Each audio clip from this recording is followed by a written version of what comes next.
Hello students, हमने acid base के बारे में हमने पढ़ लिया। उनकी फिजिकल एंड केमिकल प्रॉपर्टीज हम पढ़ चुके हैं और इसके अलावा मैंने आपको पीएच स्केल के बारे में बताया था। ठीक है, पीएच स्केल के बारे में मैंने आपको बताया था कि पीएच जो होता है इस तरह से यहाँ से 0 से लेके और जो 6 तक होता है वो एसिडिक होता है। 0 से 6 तक एसिड होते हैं। एसिड्स का पीएच होता है। 7 से आगे जो है वो बेसेस का पीएच होता है। ठीक है, तो जो 0 वाला होगा वो सबसे ज्यादा एसिडिक होगा, 1 वाला उससे थोड़ा कम, 2 वाला थोड़ा कम, 3 वाला थोड़ा उससे और कम, 4 वाला और कम, 5 वाला और कम और 6 वाला सबसे कम। ठीक है, अब जो बीच में 7 है वो होगा न्यूट्रल। क्या होगा? न्यूट्रल, यानी कि उदासीन। ठीक है, ना तो एसिडिक नेचर का होगा न ही बेसिक नेचर का होगा। इससे आगे क्या होगा? बेसिसिटी बढ़ती चली जाएगी। 8 वाला थोड़ा सा कम बेसिक, 9 वाला थोड़ा ज्यादा, 10 वाला थोड़ा और ज्यादा, 11 वाला थोड़ा और ज्यादा, 12 वाला थोड़ा और ज्यादा और इसी तरह से 13, 14। ठीक है, तो सबसे ज्यादा होगा 14 वाला। ठीक है, इस तरह से इधर को आपकी एसिडिटी इंक्रीज होगी, एसिडिटी, और इधर को होगी आपकी बेसिसिटी। बेसिसिटी, इधर को एसिडिटी, इधर को बेसिसिटी। जो बीच में 7 वाला होगा वो है न्यूट्रल। जैसे ब्लड या वाटर का पीएच लगभग 7 होता है। ठीक है, तो इतना आपको मैंने पहले ही बता दिया था कि पीएच क्या होता है, पीएच स्केल क्या होती है। अब हम बात करेंगे कि हमारी जो डे टू डे की लाइफ होती है, एवरीडे लाइफ में किन किन चीज़ों के क्या क्या पीएच होते हैं। भी पीएच आपने बहुत सुना होगा, है ना। तो पीएच जैसे कि आपके डाइजेस्टिव सिस्टम का पीएच, तो हमारे डाइजेस्टिव सिस्टम का जो पीएच होता है वो कितना होता है? लगभग 1। यानी कि हमारे जो डाइजेस्टिव सिस्टम में पाया जाता है बहुत ही स्ट्रॉन्ग एसिड जिसका नाम है हाइड्रोक्लोरिक एसिड, HCl। ठीक है, ये भी मैं आपको ऑलरेडी बता चुकी हूँ कि जो हाइड्रोक्लोरिक एसिड होता है वो हमारे स्टमक में पाया जाता है, बहुत स्ट्रॉन्ग एसिड है, तो उसका पीएच होता है लगभग 1। HCl का हमारे जो स्टमक में क्या काम है? तो इसका HCl का आप इसे डाइजेस्टिव सिस्टम में आप आगे पढ़ोगे, आगे के लेसन में आपके पास है ये। अभी मैं आपको थोड़ा सा बता रही हूँ कि HCl का जो काम होता है वो क्या होता है। एक तो वो क्या करता है, हमारे जो स्टमक में इसका मेन काम होता है कि स्टमक में जो है वो अम्लीय माध्यम को, एसिडिक मीडियम को बनाना, हमारे स्टमक में एसिडिक मीडियम को बनाना। क्यों बनाना? क्योंकि जो है हमारा जो स्टमक होता है वहाँ पर मेनली प्रोटीन का जो डाइजेशन होता है और प्रोटीन को पचाता है पेप्सिन एंजाइम। ठीक है, तो जो पेप्सिन होता है वो पेप्सिनोजन के रूप में रहता है। पेप्सिन हमारे स्टमक में पेप्सिनोजन के रूप में रहता है, लेकिन जब एसिडिक मीडियम में आते ही इसको एक्टिव करता है कौन? HCl, और इसको पेप्सिन के रूप में एक्टिव करता है ताकि वो क्या कर सके? प्रोटीन को तोड़ सके। ठीक है, तो ये काम है HCl का। दूसरा काम है HCl का कि ये हमारे जो स्टमक में बैक्टीरिया वगैरह से आपके प्रोटेक्शन करता है, भोजन के बचाता है, यानी कि सड़ने से भोजन को बचाता है। ये दूसरा इसका काम होगा। कभी कभी क्या होता है कि ज़्यादा भोजन खा लेने से, ज़्यादा आप लोग ओवर ईटिंग कर लेते हो या फिर आप ऐसा फैटी या तला भुना या बहुत हार्ड आप खाना खा लेते हो, तो उससे क्या होता है कि बहुत सारा एसिड हमारे पेट में, स्टमक में रिलीज होने लगता है। उससे क्या होता है, हमारे जलन होने लगती है ना पेट में, कभी कभी दर्द होता है और ज़्यादा ही अगर एसिडिटी बढ़ जाती है, उसे हम जनरल लैंग्वेज में कहते हैं एसिडिटी होना। तो ज़्यादा ही हो जाता है तो आपके फूड पाइप तक वो जलन आ जाती है। कभी कभी फूड पाइप तक जलन आती है, हमारे गले में उसको जलन महसूस होती है और वोमिटिंग वगैरह हो सकती है। तो इसके लिए कभी हम क्या करते हैं कि एंटासिड यूज़ करते हैं। एंटासिड यानी कि जो बेसिक नेचर के होते हैं, तो वो उसे दवाई को पी लेने से, जैसे milk of magnesia, magnesium hydroxide generally इस पर्पज के लिए यूज होता है, जिसे कि कॉमन लैंग्वेज में मिल्क ऑफ मैग्नीशिया कहते हैं।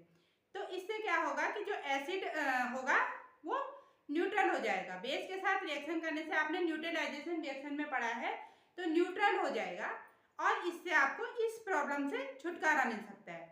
कभी कभी जो घर में रखा हुआ जो आपके पास बेकिंग सोडा होता है, ठीक है, तो बेकिंग सोडा भी क्या होता है कि हल्का सा बेसिक नेचर का होता है, तो उसको भी आप ले सकते हो एसिडिटी की प्रॉब्लम में, ठीक है।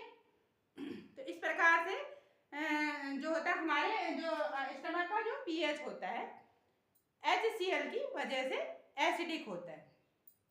अच्छा, दूसरा है जैसे हम जो जितने भी लिविंग एनिमल्स हैं, लिविंग ऑर्गेनिज्म हैं, चाहे वो प्लांट्स हो चाहे वो एनिमल्स हो, एक स्पेसिफिक पीएच में ही हम लोग रह सकते हैं, ठीक है।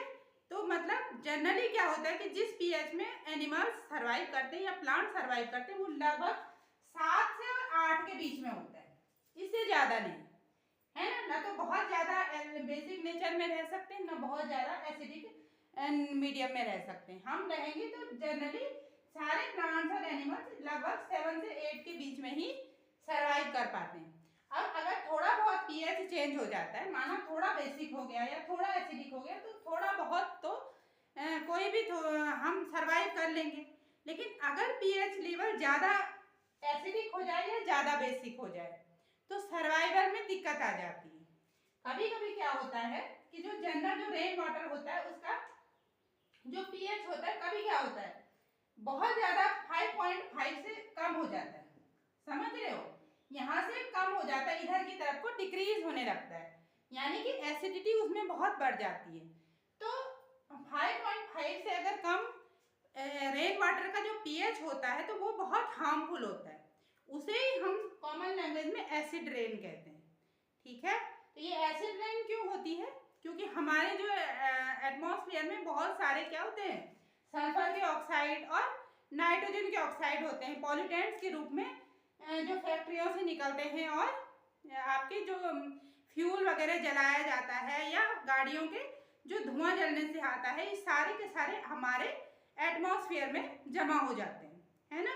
और वहाँ पर जब क्या होता है कि जैसे फैक्ट्रियों के नज़दीक या जहाँ पर इस प्रकार की एक्टिविटीज़ ज़्यादा होंगी, पॉल्यूशन ज़्यादा होगा, तो जब बारिश आती है तो H2O जो है वो उससे क्या कर लेती है, वाटर जो है वो SO2 सल्फर डाइऑक्साइड या फिर नाइट्रोजन डाइऑक्साइड, नाइट्रोजन के ऑक्साइड या सल्फर के ऑक्साइड के साथ रिएक्शन करके सल्फ्यूरिक एसिड या नाइट्रिक एसिड प्रोड्यूस हो जाता है, ठीक है।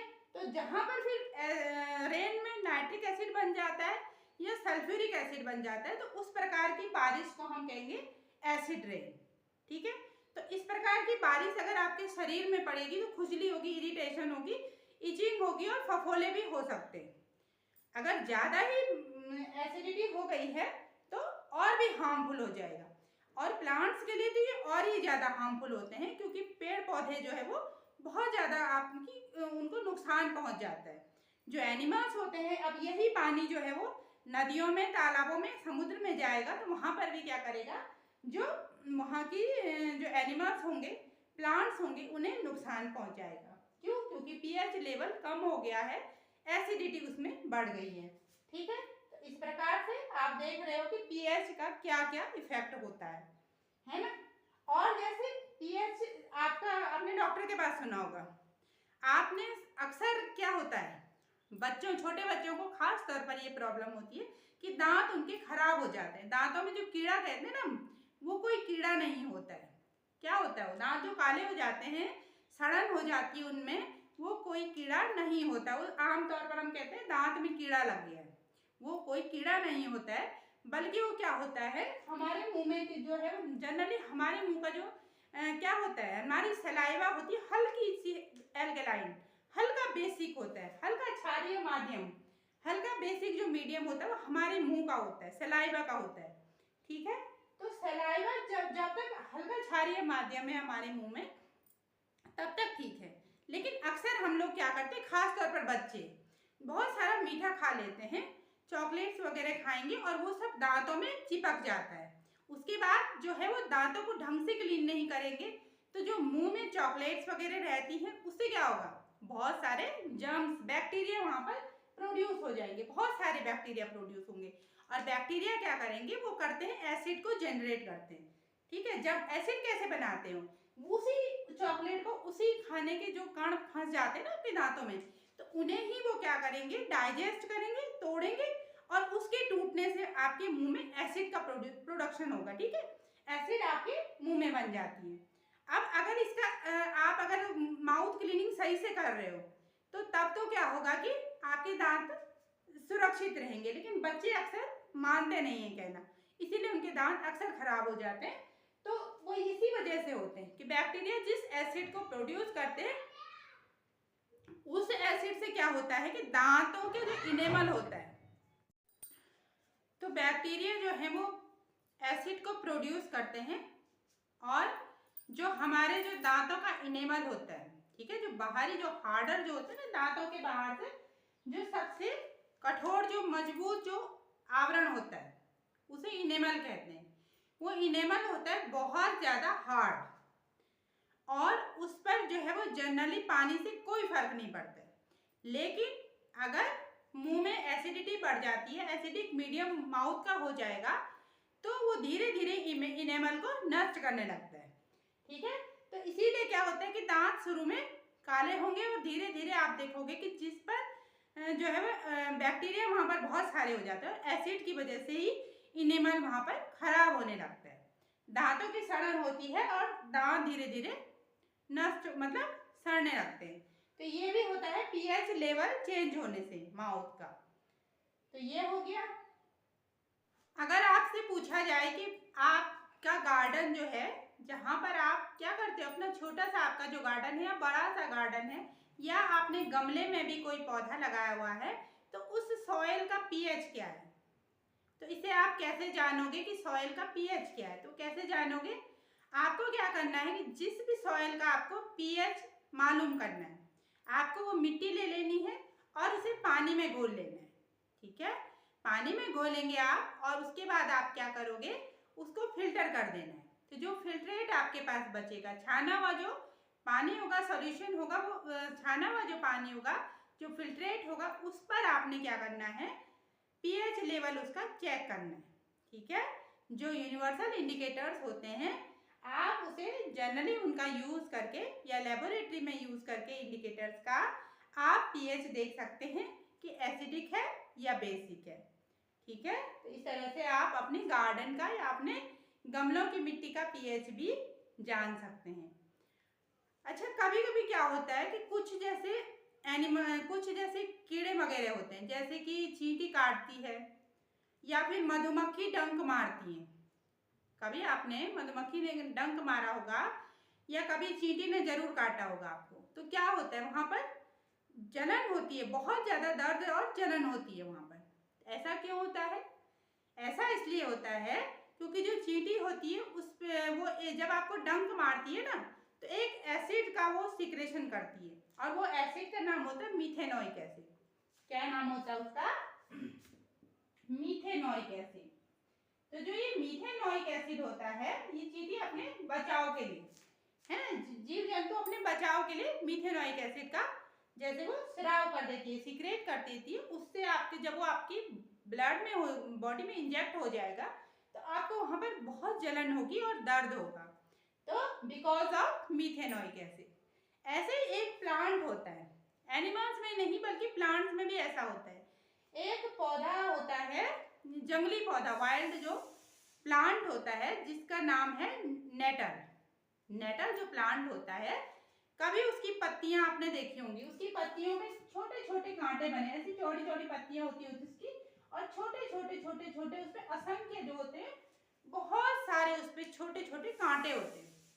कभी उसे गलती से अगर आप छू लो तो क्या होगा, फिर बहुत ज्यादा उसमें जलन होती, खुजली होगी। आप में से जो बच्चे गांव में रहते होंगे और जनरली जो हमारे पहाड़ी इलाके में होता है, तो नेटल प्लांट बहुत कॉमन होता है, हमारे तो आसपास में पाया जाता था नेटल प्लांट, और जनरली उसे मतलब बच्चों को जानबूझकर भी उसे डराने के लिए यूज़ करते थे। कभी बच्चे शैतानी कर दें तो कभी कभी उसे लगा भी देते थे।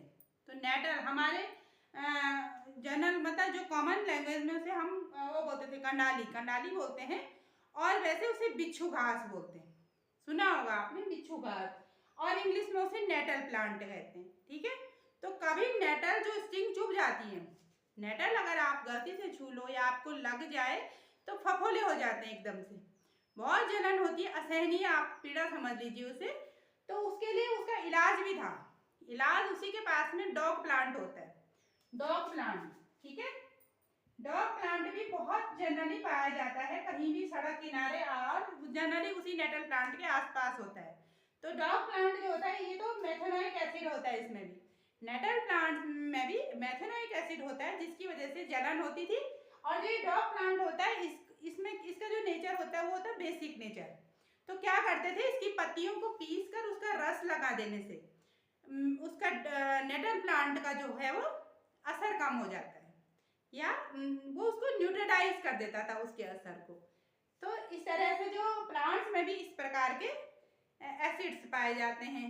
ठीक है, तो ऐसे आपने जैसे बहुत सारी खाने पीने के आपके फ्रूट्स होते हैं, या डे टू डे लाइफ में आप बहुत सारी चीज़ें देखते हैं, तो जनरली हमें उनका पता होना चाहिए कि वो एसिडिक होते हैं, तो क्या कौन सा उनमें एसिड होता है। तो जैसे टमाटर होता है आपके पास, टोमेटो हम जनरली यूज़ करते हैं ना, हम हमेशा ही घर में यूज़ करते हैं, सब्जी में, दाल में, सलाद के रूप में। तो उसमें होता है ऑक्जेलिक एसिड।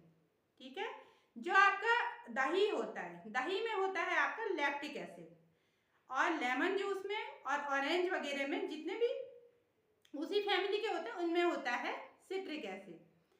और आपका ये टैमरिंड जो इमली होती है उसमें होता है टार्ट्रिक एसिड। और इस प्रकार से आपके जो है वो बहुत सारे खाने पीने की चीज़ों में इस प्रकार के एसिड्स पाए जाते हैं। तो ये कभी पूछ लिया जाता है एग्जाम में भी, इस तरह के क्वेश्चन पूछे जाते हैं, और जनरल नॉलेज के पर्पज से भी आपको ये चीज़ें पता होनी चाहिए। तो ये बात हो गई पीएच की। ठीक है, पीएच ऑफ वेरियस थिंग्स। अब बात करते हैं सॉल्ट के पीएच की। तो आप कहोगे कि सॉल्ट तो जो है वो न्यूट्रल होता है, तो सॉल्ट भी थोड़ा बहुत एसिडिक या बेसिक नेचर के होते हैं। न्यूट्रल बिल्कुल वही होगा जो क्या होगा, बिल्कुल स्ट्रॉन्ग बेस और स्ट्रॉन्ग एसिड के रिएक्शन से बना हुआ होगा। तो वो पूरी तरह से क्या होते हैं, आपस में रिएक्शन करते हैं, एक दूसरे को न्यूट्रलाइज कर देते हैं। लेकिन कभी कभी क्या होता है कि माना एसिड तो स्ट्रॉन्ग है लेकिन बेस वीक है, तो वीक बेस और स्ट्रॉन्ग जो एसिड होगा उनके जो रिएक्शन करने से जो सॉल्ट तो बनेगा, ठीक है, लेकिन वीक सॉल्ट बनेगा, हल्का, मतलब डिकम्पोजिशन उसका जो है वो पूरी तरह से वो आपस में रिएक्शन नहीं करेंगे। तो जो सॉल्ट बनेगा उस सॉल्ट का जो नेचर होगा वो कैसा होगा, माना एसिड जो है वो स्ट्रॉन्ग है, ठीक है, स्ट्रॉन्ग एसिड है, और जो बेस है वो है वीक बेस। तो ये जो सॉल्ट बनेगा वो क्या बनेगा, सॉल्ट बनेगा एसिडिक नेचर का। क्या बनेगा, एसिडिक नेचर का सॉल्ट बनेगा। क्यों, क्योंकि एसिड स्ट्रॉन्ग है, इसीलिए जो सॉल्ट होगा वो होगा एसिडिक नेचर का। समझिए, अगर इसी का उल्टा, अगर एसिड वीक है और बेस स्ट्रॉन्ग है, तो जो सॉल्ट बनेगा वो क्या होगा, बेसिक नेचर का होगा। तो इस प्रकार से सॉल्ट्स के भी पीएच होते हैं। ठीक है, तो जैसे NaOH हमारा खाने वाला जो नमक होता है सोडियम क्लोराइड, तो वो बनता है NaOH जो कि स्ट्रॉन्ग बेस है। ठीक है, इसका पीएच लगभग 14 होता है। और HCl हाइड्रोक्लोरिक एसिड जिसका कि पीएच होता है 1। दोनों ही स्ट्रॉन्ग एसिड स्ट्रॉन्ग बेस है, तो पूरी तरह से क्या होंगे, पानी में घुल करके अपने आयनों में टूट जाते हैं। ये हाइड्रोक्सिल आयन में टूट जाएगा, OH माइनस आयन, यहाँ से हाइड्रोजन आयन मिल जाएगा, और ये पूरी तरह से क्या करेंगे, एक दूसरे को न्यूट्रलाइज करके सोडियम क्लोराइड बना देते और प्लस वाटर बना देते। तो जो आपका खाने वाला नमक होगा वो क्या होगा, ना तो एसिडिक नेचर का होगा ना बेसिक नेचर का होगा। ठीक है, इस प्रकार से आपको समझ आ गया होगा कि पीएच सॉल्ट्स के भी अलग अलग हो सकते हैं।